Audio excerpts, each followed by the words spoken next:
We're doing a ghost story today. This is called Post-Life Experiences.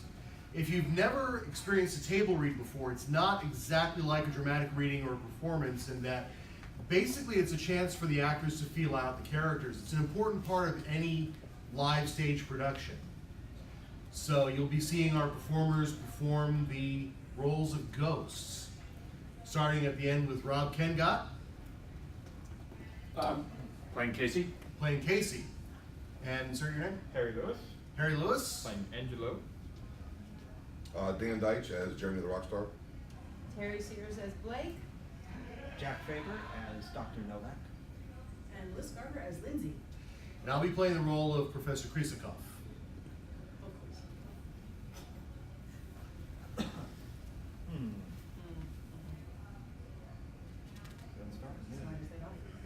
Go ahead. So, where am I? That's going to take a little explaining.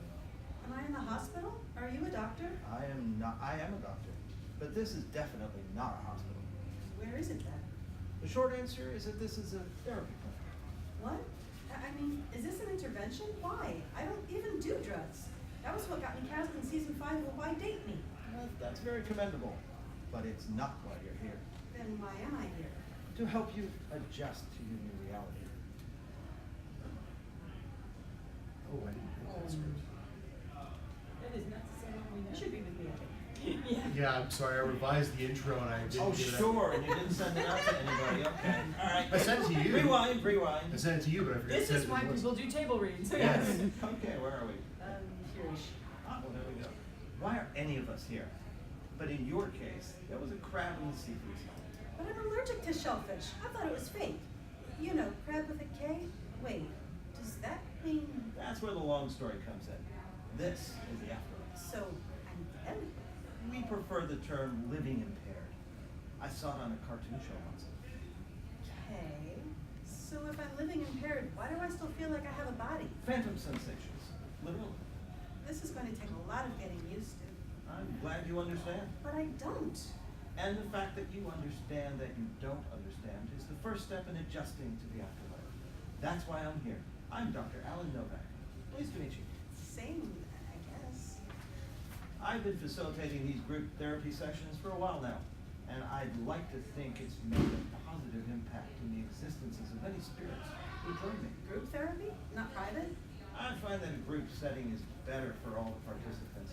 It helps reinforce that the disorientation you're feeling is natural and not uncommon. Phew, I thought it was an insurance thing. Nope. Insurance is definitely no longer a problem for us. That's the best news I've heard all day. Or night, whenever I died. Passed away. So you're living impaired too? I am. And you were a therapist in real life? I was. Obviously, I had to rearrange my Rolodex more than a little after that pickup truck ran me off the road. But this is all about you. Oh, cool. Wait, are you sure this isn't some sort of intervention? Very sure. If you'll follow me, we can get started. Well, I guess I don't really have anywhere else to be. Sounds like a ringing endorsement to me.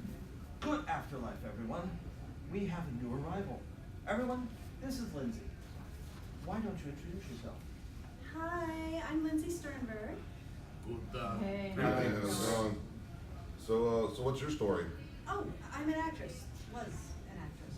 Ooh, I've always wanted to meet someone. Stage, film, TV. Mostly reality shows and some streaming stuff. And I was an extra on Party Boat, but I leave that one off of my resume.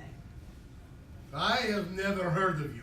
What, do you not have YouTube here? I mean, like, maybe the Wi-Fi here isn't great, but I don't know, maybe you've seen me on TMZ? Such frivolous entertainments. Is that all you did in life?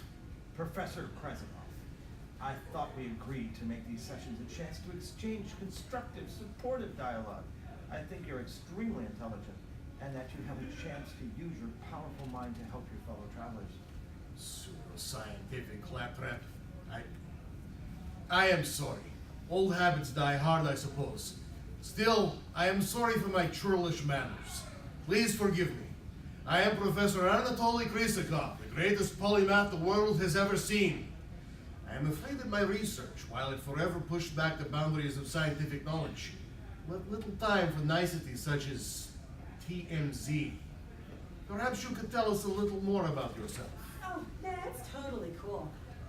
camera operators on the show is a polymath, and sometimes when one of her partners is giving her grief, she's like, "Arg, I hate my life," and she never shoots anyone from a good angle, and Ma'am, if I may, I don't think a good professor is that kind of polymath. Yes, that is, I am a student of many scientific disciplines. discipline, huh? Not that kind of discipline either. I found such pursuits an unnecessary distraction from my scientific inquiries. Your loss. I think that might be an excellent topic for you two to have offline. For right now, let's go around the room and tell each other something about ourselves. Lindsay, since you were kind of in the middle of all that anyway, perhaps you'd like to continue. Do I have to? Is this something the producers are putting me up to now? I haven't met the producers yet. Remember, this is the afterlife, and we're all here to help you cope. Right. Sorry. Force of habit. That's completely okay. We all get a little disoriented from time to time. Occasionally, echoes of our former lives ripple to the surface. I'm sure we'll see Lindsay's producers in sooner or later. Any minute now, relatively speaking. Perhaps we can get back to Lindsay? Anyway, think of this as the opening part of a brand new season. And you're introducing yourself to your new viewers. Oh, cool. I can do that. So, like, I'm Lindsay Sternberg. Hang on. Huh, nothing for Lindsay Sternberg. Oh, it's not the usual spellings. It's spelled with a Y and an I. It's starting to feel more like a Y and a me. Professor, please. And I'm a 26-year-old film student from Fresno. I'm currently on Untitled reality show number 59848, but there's no non-compete agreement, and frankly, no insurance because it's not a union gig. But anyhow, I am so not here to make friends. I am here to win this competition. That's very good, Lindsay. Of course, the afterlife is not really a competition. And while we don't require you to build friendships, I do hope we can assist you in learning vital coping skills to make your way through the afterlife. And perhaps you'll come to enjoy our company in the process. Okay, so, like, nice to meet you. And it's nice to meet you too. Yes. Hey, how's it going? Yeah. Jeremy, why don't you go next? Cool. So, Lindsay, I think I understand a little bit of what you're going through though. When I got here, I just expected things would be exactly the same as in the living world. But when some of the spirits you meet are hundreds of years old, fame doesn't mean much. Anyhow, I'm Jeremy Rollins and Shut up! Excuse me, Lindsay, but it is Jeremy's turn to... No, I mean, it's a figure of... What I mean is, I totally know who you are, Jeremy. It's so cool to finally meet you in the flesh, so to speak. cool. Maybe we can get some coffee. Oh gosh, you're adorable. My grandparents have so many stories about seeing you in concert. Ouch. That last stage dive was all over the news. I guess it must have been. The clip is pretty cool. I wish I would remember it. Huh. We kind of have that in common, not being able to remember dying. I prefer to think of myself as unencumbered by physical body. Yeah, man. I mean, I was always highly spiritual. Now I'm on a whole new level, you know? That sounds like a good cue to tell Lindsay a little more about your experiences, Jeremy. Cool. So when I was a kid, I always wanted to be on stage. You know, a lot of parents embarrass their kids with photos. Oh, for sure. Like this one time, my mom and I were drinking in Cabo. Oh God, she didn't. Like, show a guy a picture of you as a toddler or something. No way. She showed him my Girls Gone Wild edition. That's cool, man. She's telling me. Totally. Anyhow, no, my parents used to like show people pictures of me playing the air guitar when I was like barely able to walk, but it never fazed me, man. People I thought looked weird when I didn't have a guitar or something. You started playing fairly young, didn't you? Not that young, man. I was 3. Fortunately, I totally made up for lost time, you know? I had all my major and minor scales down cold before I could read. I believe it. I read your autobiography. Professor, what have we discussed about this? There's no need to put others down to bring myself up. Very good. Jeremy, if you would please continue. Cool. So anyhow, I got through school just as best as I could. Couldn't get into Juilliard or Berkeley because I really couldn't concentrate on anything else but rock and roll. I mean, sure, I could dig Bach or Debussy or Coltrane or Monk. The other school stuff like literature or history, not really my thing. I remember you saying you always had a knack for math, though. Oh yeah, but then music is just another kind of math. It's all like a flow of rhythms and tones, and deep down, that's just counting and frequencies.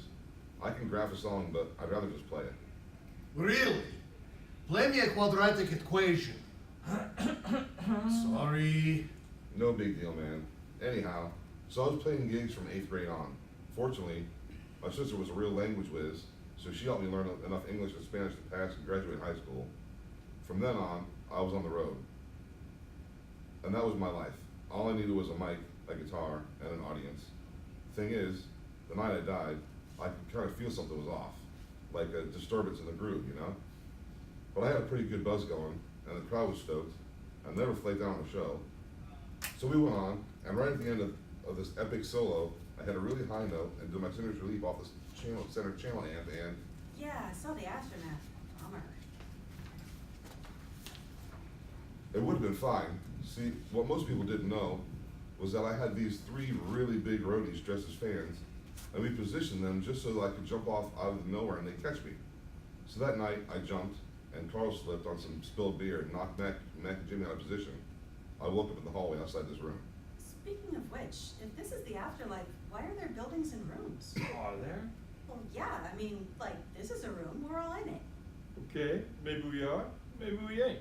What color are the walls to you? Well, pale yellow, obviously, because it's a cheery color and the decor is meant to be calming. Ah, you see, that's what's funny. 'Cause to me, the walls are like a soothing green with wood paneling along the bottom cupola feet. Wainscoting. Yeah, wainscoting, yeah, like my favorite pool hall back home. That wing guy really gets around. And to me, the walls are coated in acoustical foam, kind of like how I had my tour trailer set up so I could record on the road. Even the ceiling. And I see the paint in a nice stain-resistant mica white. Easily wiped clean should an experiment get out of control. The point is that perhaps we all perceive our surroundings in a way that is most comforting to us. I like to think that we all build this place together as a sanctuary while we gather ourselves for whatever comes next. But perhaps that is just my own perception. Anyway, Jeremy, perhaps you could tell us more about what you have experienced since you arrived here. Yeah, man.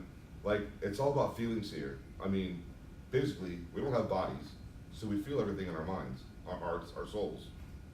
There are times when I've sat up on my Beetle recliner for like weeks, or, well, I don't know how time works there exactly, and just jammed out with other musicians, or even just step back and listen to some of my favorite cuts. It's great. For you, try devoting your life's work to testing the bounds of the universe, only to find that one day you don't even have a body to experiment with. I came out wrong. That is, since my body is no longer a part of me, I can't do proper lab work. And I refuse to just look over the shoulders of others and observe.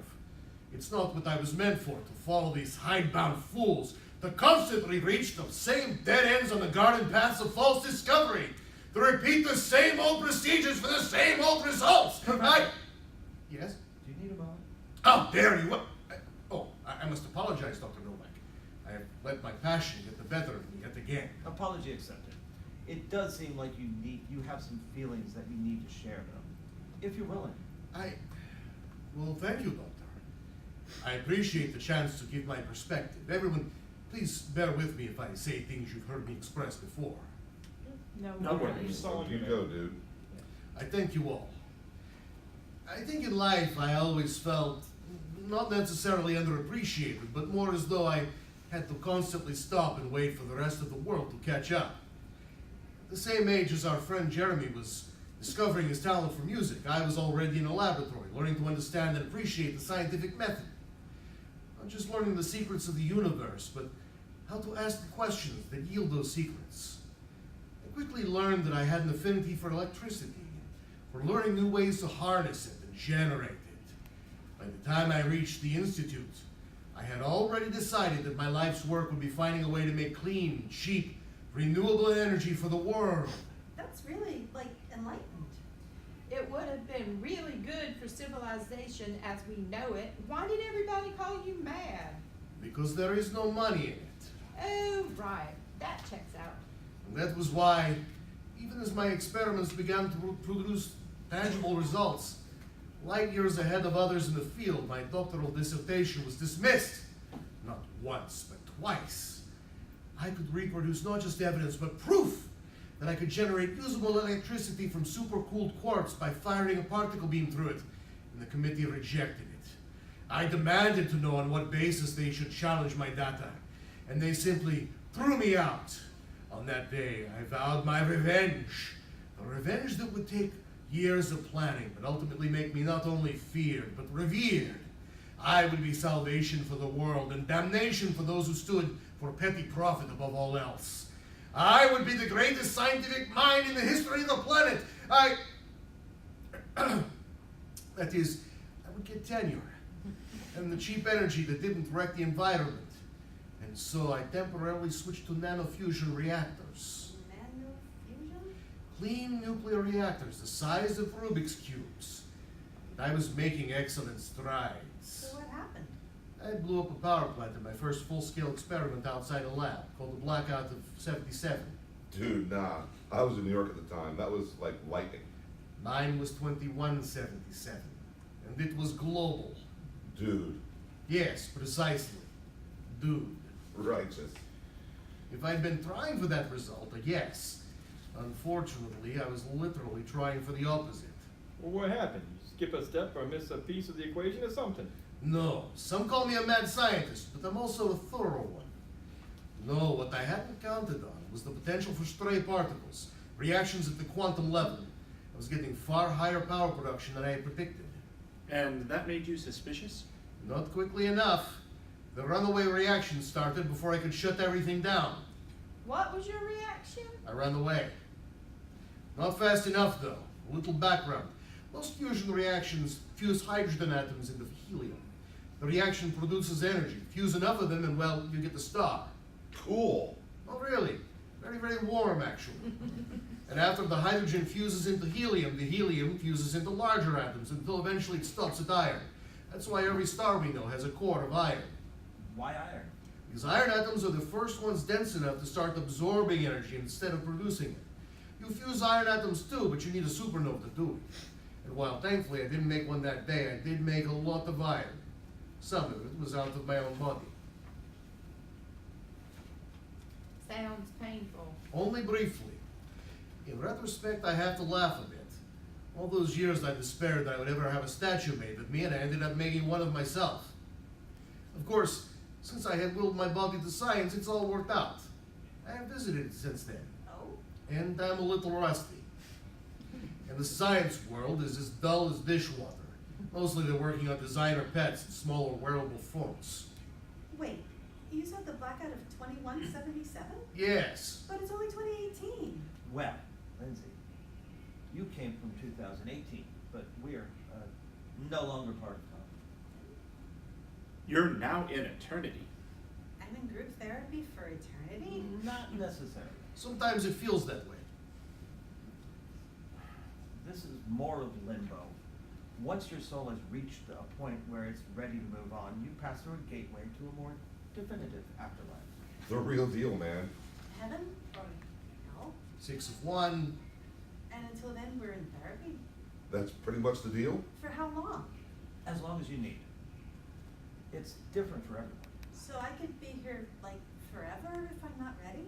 Well, as Casey pointed out, we're in eternity, but I have yet to meet anyone in the group who has stayed here that long. Well, that's good. Okay, silly question. If this is eternity, then what part of it was my life? I think I'll actually let our resident physicist explain that one. If you would, Professor? Delighted, Doctor. The short version is this. The afterlife is parallel timeline, and only spirits can dwell here. At least I've never encountered a solid body still inhabited by a spirit. However, this particular reality intersects the living dimensions at, well, billions of points. So we can, in a sense, time travel, since this reality is not linear. Glad you gave me the short version. I was experimental researcher, not lecturer. Well, I don't know. You've lectured us a few times. Now, Jeremy, how do you think that makes Professor Krizikov feel? I'm sorry, Professor. You know, I think you're a good guy overall. And I you. I'm sorry for those times when I had been perhaps a bit more didactic than necessary. Apology totally accepted, dude. Just got one question. What does didactic mean? Oh, that is so weird. I just thought of something. If time isn't the other here, but like all of time at once, then technically I've already gone on to the full-on afterlife, and I just don't know it yet. Well, that's just, that is, let me check my notes. Dude, I think you just blew his mind. And mine. I'm forced to agree. I must research this concept. While you do that, perhaps we can move on? So what happens in the meantime? I mean, well, we still perceive time and stuff. I run a little barber shop on the south side of town. Even after leaving your body behind, you just can't retire. Wait, so people's hair still grows here? I thought we kind of stayed the way we were when we died. Dude, that would be so trippy. Like, if you get in a car crash, you like still be all busted up. Man. It kind of looked like a Tim Burton movie. It's complicated. On this plane, appearance has a great deal to do with state of mind. Well, state of consciousness. Right, it's a spirit thing, not a brain thing. So my soul can have, I don't know, split ends? And now you get it. I do. Yeah. Like, if you feel great, you look great. You go to Angelo, he gives your soul the best hairstyle it's ever had, man. What about clothes? Next door to the barber shop. But the same overall idea, right? Right, So that's why you're wearing a lab coat. precisely. But the question is it the same coat? What is it the same coat? What a meaningless question. It's not the coat at all. It's part of my soul. Ew. When was the last time you washed it? I've always wondered about that. I mean, in the living world, objects were real. Tangible. Exactly. You could touch them, and everything here is tangible. My clippers and combs. My guitar? It's solid to me, but I can just take it off the same way I would at home, like this. Like this, well, that is unexpected. Doesn't come off. No. So, what do you wear at home? What did you wear? Is this that is Whoa, that's a little personal. not like that? Or have I made you jealous? Nah. Nah. I'm still kind of curious. What did you wear at home? Pajamas mostly. If I was awake, I was in the laboratory, or in the basement laboratory, or I had my portable laboratory with me. Well, perhaps we can continue introducing ourselves to Lindsay. Blake, Casey, why don't you go next? Sure. Love to. Our story is a little on the weird side. We didn't meet until after we got lost. Lost where? The Bermuda Triangle. Why did it go quiet? Wait, don't tell me. You guys were all waiting for the professor to say something about the Bermuda Triangle being a total myth, right? I've already said it before, and I dislike repeating myself. Sorry, what? I said I dislike musicians. Also, I have found reason to believe it is no mere myth. What made a believer out of you? Research. But how? You can't touch anything. I cannot conduct experiments of my own. I can read other people's research. Almost every moment of every day, someone is reading about the Bermuda Triangle and similar phenomena around the world. And since time has no meaning to us here in the afterlife, Though some of us are bound and determined to make it feel like forever. Jeremy, please. I have nearly unlimited access to everything known about such strange places. And merely anything else? Exactly. And? It's a pocket dimension, or at least that is my hypothesis. Like here? Not exactly. Based on my research, it appears time does pass, but not in a straight line relative to the rest of the living world. Instead, it interweaves with what we might call normal time. And every so often there's conflict, and whatever is nearby gets sucked in. That explains why the fishing is always good. The ocean's constantly getting restocked. And it explains how you met. Yeah. Ain't it great? So you guys got lost at the same time, but from different places? No, the other way around. The Bermuda Triangle itself doesn't move much. Just a few kilometers this way or that from millennium to millennium. But because time doesn't pass normally at the edges, the whole interweaving thing, Casey and I showed up inside the triangle at exactly the same time, even though we went missing over 200 years apart. Stop. Right. It's true. I came ashore aboard the LN Ostwind in 1881. Well, ran aground. which is kind of embarrassing because I was the helm officer on duty. Hang on, because that's not what's on my page. No. One moment. One moment, Oh, please. my pages are out of, I'm missing 22. 23 and 22. I'm Here's 22. here's 22. We're gonna share all over the place. 21, 22. We'll share. Okay, Someone else have so, 22? This is why table reads are so vital to oh, here we go, yes. I was like, that is not the next page. All right, so, and I was testing an autonomous airship in the 2130s. We were doing really well, but then we got hit by lightning, and the lightning rod shorted right to the computer core. And Blake parachuted down to the weather deck of the Ellen Austin right after we crashed. The airship sailed right on without me. Kind of funny in retrospect. Well, you never bailed out on me. So how long did you guys live after that? What kind of supplies did you have?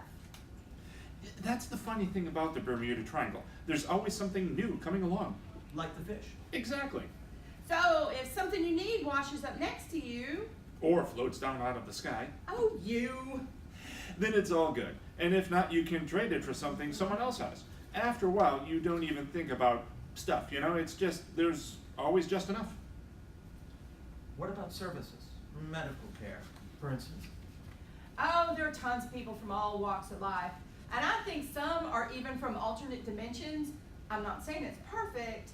I mean, there aren't too many neurologists, and we only had 2 ear, nose, and throat specialists the whole time we were there. And for some reason, there was hardly ever enough nasal spray. But even so, we lived another 150 years together. Must have been something in the air. Love? That and possibly some kind of regenerative chemical. Also, we didn't get a lot of news from the outside world. That took away a lot of the stress. So what have you been up to since? We traveled. Right, we go everywhere. The Eiffel Tower, Everest, Elvis's comeback tour in 1968. Oh, Elvis. I completely forgot about him. Is he up here too? Up? That's a whole other discussion. Anyway, none of us have seen him. Does that mean... We don't know. And we don't want to know. I met him once back in the world. He was kind of a handful. Okay, so anyway, travel. Right. Right. Einstein's birthplace, Egypt. El Dorado. Wait, that's a real thing? Temporarily. Why do all your destinations start with E? Oh, we're going in reverse alphabetical order. We started with Z. Zed? Blake's Canadian. So what happens when you get finished and get to A? We change alphabets, of course. I'm thinking Cyrillic. We could go kanji. Oh, yes. We'd get millions of trips out of that. So, what do you do? Sorry? When you go places, what do you do there? We sightsee. I mean, we don't need souvenirs, and we certainly wouldn't want to change history or anything, so we just enjoy or commemorate, if that's more appropriate. Not every memorable event is a happy one. Very true. In fact, before your chance meeting, both of you faced very challenging lives. It wasn't that bad. Casey, you're far too modest. You were orphaned at such a young age. Oh, honey, so many people grew up without parents. That doesn't mean it isn't a difficult way to live. You should give yourself more credit. It was hard. It's how I ended up on the docks, though, how I learned all about sailing, and that led me to you. Aw, that's so romantic. And the way you supported each other in life has carried you through to the afterlife. But I wonder if your love of travel doesn't stem from your attempt to leave your early life behind. Yeah, it's a little harsh, Doc. I'm sorry. I suppose it was a little blunt. My apologies, Casey. No, Doctor, you were honest. I've been running my whole life. So have I. I had a family growing up, but we didn't get along. So I got as far away as I could. I lived in the clouds. You kind of still do. Yeah, and I know I'm gonna have to face them sooner or later. But not today. Nobody's forcing you to face them today. Today, I didn't think time worked that way here. Figure of speech. I'm glad you're aware that you'll need to deal with your past eventually. I'm not ready. You don't have to be. You have, well, as long as you need. Figuratively speaking. Yes. So what's my problem? Beg your pardon? Well, you said you help people get used to the afterlife. And it seems like a lot of that has to do with people coming to terms with their lives. That's true. So what was wrong with my life? Well, I wouldn't say anything was wrong with your life, or the lives of anyone here. Yeah, you know, the people all sitting in a circle around you. Sorry. Nah, it's okay. Just give them a little static, you know. But Doc, you gotta admit, we all have our hang-ups. I mean, the professor still wants all the answers. You know, I've been thinking about that. Professor Kreisakov, you say you're always stuck, like looking over people's shoulders to find out how science progresses. It is frustrating, yes. So, like, why not just, I don't know, skip to the end, see how it all turns out? I could, but then I would not know how we got there. Yeah, Lindsay, you know, teachers, they always want you to show your work. The point is, you're not ready to move on yet. It is true, I'm not. I thirst for knowledge, but I cannot take it in all at once. I am content to drink it in, measure by measure. You've never been tempted to get a little tipsy? Oh, you are a perceptive one, friend Lindsay. I may have competition. Oh, no. I like to get to know people, but I'm selfish. Maybe that's part of what I have to get over. Dr. Novak, I feel like you have a kind of, I don't know, a need to do this. I never thought of it that way, but you could be right. Cool. So, like Jeremy, you still have music in your soul. But that's not a bad thing, is it? I don't think so. Cool. So I feel like I'm gonna hang out for a few more eons. You know, I'll be in the audience. Awesome. So that leaves Angela. Hey, me? I'm just here. I feel like there's more to you than that. Nah, not really. Like, a lot more. Angela, perhaps you could tell us a little more about yourself. I don't know there's really a whole lot to tell. I think you're being very modest. I know a little bit about you from previous sessions. You don't have to if you don't want to, but of course, nobody's forcing you. But I really do think your life is more interesting than you give yourself credit for. You know, I don't like to talk about myself. I know. I think it might help though. I mean, you're a great conversationalist, and most of the reason why I go to your barber shop. What? You don't like your hair? Oh, I think you do great work. I just enjoy the chance to hang around in a nice, comfortable place. But certainly you know that it is basically imaginary. Yes, but some people have a good imagination. You should stop by sometime, Professor. I'll give you a teacher's discount, huh? I will consider this. And if you don't feel comfortable talking about yourself, we can save that. I think I need to get it out of me. You guys don't mind me spilling my guts? That's no problem. I think we're okay with it, Angela. All right. Thanks, you guys. I do appreciate it, everyone. I think we're all going to get a lot out of this session. So, Angela, from your previous conversations, I know you grew up in the Bronx shortly after World War II. There was a war between worlds? Well, it was a war that encompassed all of Earth, and there were two of them. I think I mentioned them once or twice under the heading of let's never visit those. Probably a good call. Anyway, I'd like to get back to you, Angela. If you don't mind, that is? Yeah, sure. So yeah, back in the Bronx in 1949, my papa came back home, hung up his sergeant stripes, and took over Grandpa's barbershop. Grandpapa kept cutting, but Pops ran the place. Well, we lived in the apartment right above, so Grandpapa, Grandma, Mama, and Pops never needed daycare. So I basically grew up in the shop when I wasn't in school or with my friends. Sounds nice. Yeah, a little crazy at times. Well, what with a dozen conversations going on at once, and Mama and Grandma arguing all the time. They didn't get along? They didn't. I think they were too much alike, you know? Both wanted what was best for the family and for Papa, and both thought the other had no idea what she was talking about. I always thought Pops had the right idea. What was that? Well, he stayed out of it. Just kept cutting heads. Best heads in Melrose. I thought you lived in New York, Yeah.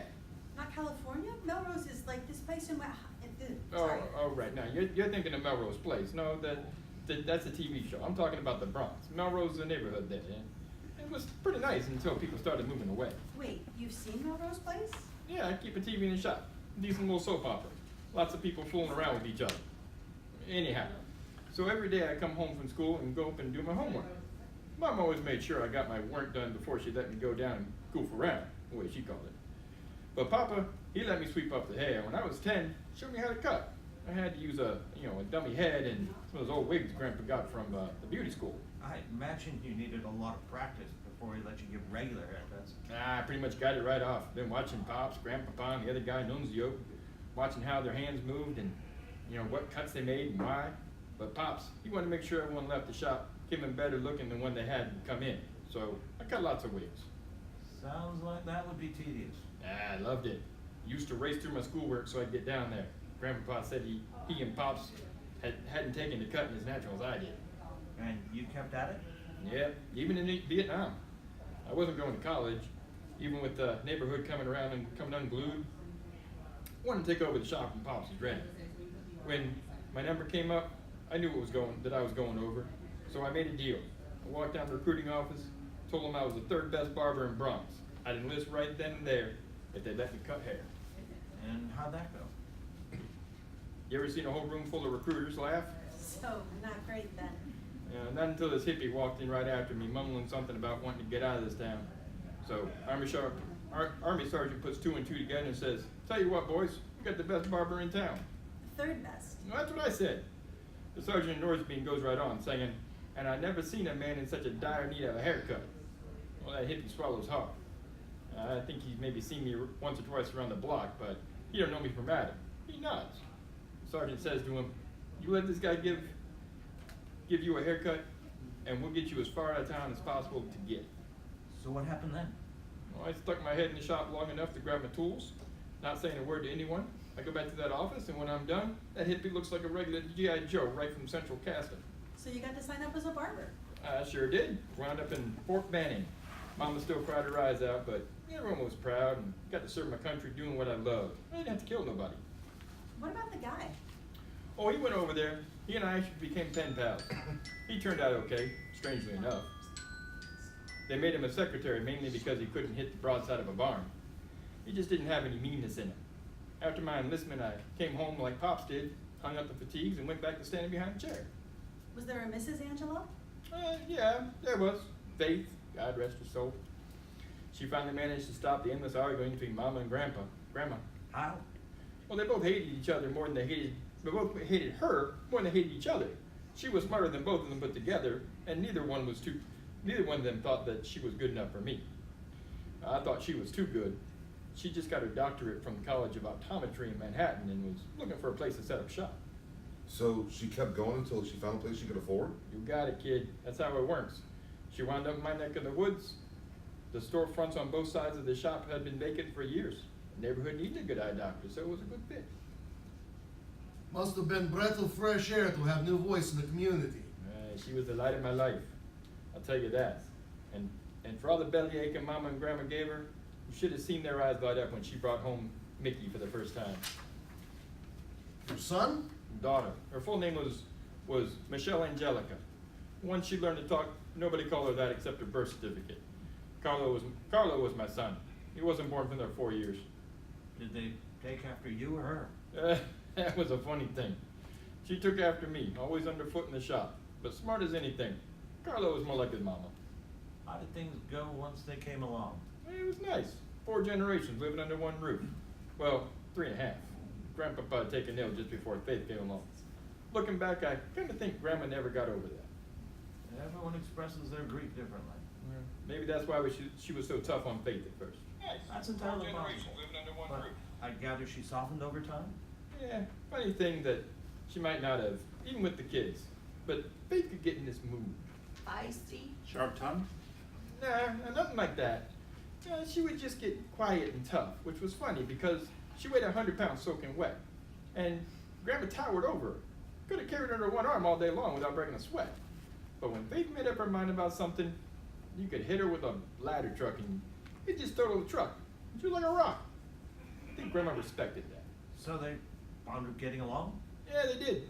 Especially when Mama died. Oh, God, I'm so sorry. Oh, that's sweet, but it happens to all of us. It has happened to all of us. Exactly. But yeah, it was more than Grandma could take. Faith was like a rock then, too, but in a good way. She took care of Grandma better than any of us. Probably made her last a few years happier than anything. You still sound kind of sad about it. Yeah, it was a long life, full of ups and downs. It's good to sometimes look back, kind of page through the memories, but it's a little exhausting, especially the kids. What happened to them? Nothing. And maybe that's what I regret the most. There wasn't money for college, even with both of us working all the time and Papa taking care of him. I don't think it bothered Mickey at all, because she wanted to be like the next father in the family. But Carlo, such a sweet kid. He came to work in the shop after high school. That's okay, but you can tell his heart isn't in it. He keeps the books really well, but I find it interesting that you talk about him in the present tense. yeah, I do. It's a little weird, isn't it? I wouldn't necessarily say it's a bad weird. A little unusual, perhaps. When was the last time you visited him? Well, I look in on him from time to time. I mean, when in his life? Oh, yeah. It's pretty much after he gets married, has a kid of his own, still in the shop with Mickey. She's cutting up, but she's straightening up. I'm curious. Why that time in particular? Because it happened after I died. I was just closing up shop, a little early, because my boy's getting married. I locked the door, I turned the open sign around, and that's it. It's the last thing I remember. I wake up here. I'm sensing that you're not content. Oh, no, I'm content. I just wanted better for those two. Why couldn't I have given them something better than a barbershop? It was good enough for you? Come on, Doc. You don't have to try to make me feel better. It was good enough for me because I was right for it. I think Mickey loved it for pretty much the same reason, but Carlo was different. If anything, he was smarter than all of us. He could have even had your job. Well, He could have done anything. Even my job? I'm still not even sure what your job is. What? maybe it's time to look in on Carlo and see a little bit later in his life and see what became of him. What do you think? I don't know if, If you're not ready, it's okay. We can look in on him some other time. It's true, Angelo. I mean, we have all eternity. Yeah, man, it's cool. Don't worry about it. I am sure your descendants turn out just fine, old friend. Why, Professor? I'm surprised at you. What? I was trying to be supportive. I know. That's what surprises me. Guys, Yes, Lindsay? Angelo's gone. I'm sure there's a reasonable explanation. Do you think he's okay? I don't get any sense of distress. Sense of distress. Are you psychic? After a while here, whenever here is exactly, you get a sense of people's energy. And the more time you hang around them, the more you can sense it. I'm not sure he wouldn't leave a therapy session for no reason. He's been coming here longer than any of us. Wait, I'm sensing something. you're not gonna believe this. You guys, I was ready for it after all. That was very courageous, facing your fears.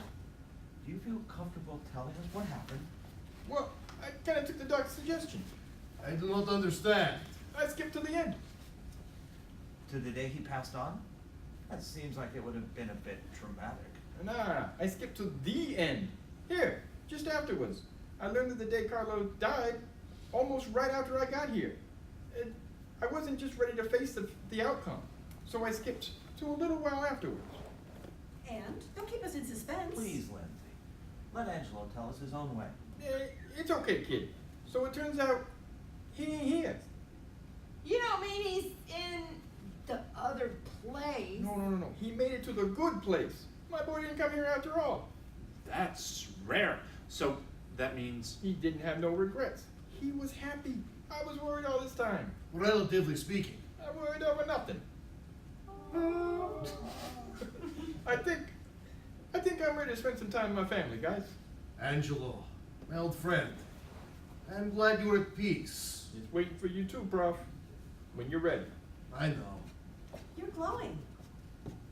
You're not so bad yourself, kid. No, I mean, you're really glowing. Yeah, it's a side effect. You take care of each other, okay? I'll see you on the other side. he's ascending. Angelo's ascending to a higher plane of existence. A bunch of unrelated characters tell their stories, and one passes on to a parasitical afterlife. Kinda reminds me of cats. I don't know, man. I don't remember Grisabella having a pot belly, a 5 o'clock shadow, and a bald spot. Not until the last few weeks on Broadway now. Folks, I hate to cut a good conversation short, but I just got a text from the receptionist, and the macrame group needs the room. And I still said it wrong. Ah, thank you very much. Yeah. Well, thank you very much for joining us for our ghost story this year.